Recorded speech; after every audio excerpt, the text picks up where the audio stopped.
ठाण्यातील खोपट परिसरात दत्त जयंतीचं औचित्य साधून शिवदत्त शक्ती पायी ज्योत यात्रा सोहळा आयोजक सचिन भोसले यांच्या मार्गदर्शनाखाली संपन्न झाला. दत्त जयंती सोहळा ठिकठिकाणी मोठ्या उत्साहाने आणि भक्तिभावाने साजरा केला जातो. या पार्श्वभूमीवर श्री क्षेत्र नारायणपूर येथे मोठ्या संख्येने भाविक दर्शनासाठी जात असतात.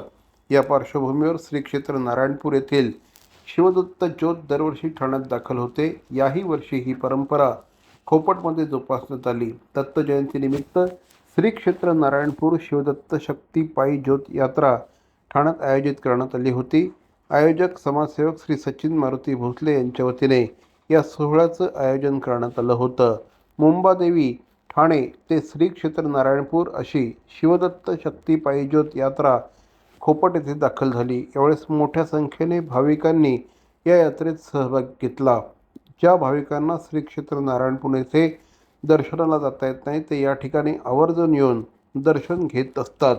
यावर्षी देखील मोठ्या संख्येने भाविक या कार्यक्रमात सहभागी झाले. 25 वर्षांपासून हा उपक्रम सुरू असल्याचं श्री सचिन भोसले यांनी पत्रकारांशी बोलताना सांगितलं.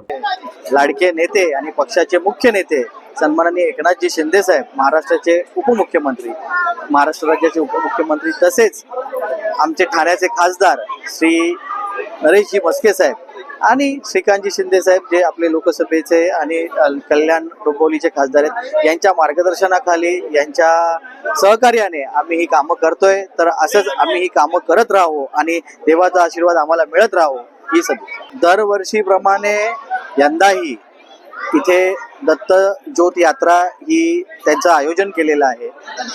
ही ज्योत यात्रा आम्ही 2000 साली मुंबादेवीवरून चालू केलेली आणि श्री क्षेत्र नारायणपूर इथे घेऊन जातो. आज आता यावर्षी 25वे वर्ष आहे. त्यामुळे तिथे दरवर्षीप्रमाणे इथे भाविकांचा तीर्थप्रसादाचा तसेच जेवणाचा लाभ इथे असतो. इथे एक साधारणतः 300 ते 400 भाविक ज्योत यात्रेचे येतात आणि आपल्या परिसरातले असे जवळजवळ 1,500 भाविक इथे रोज जेवण करतात आणि मग इथून पुढे प्रस्थान करतात.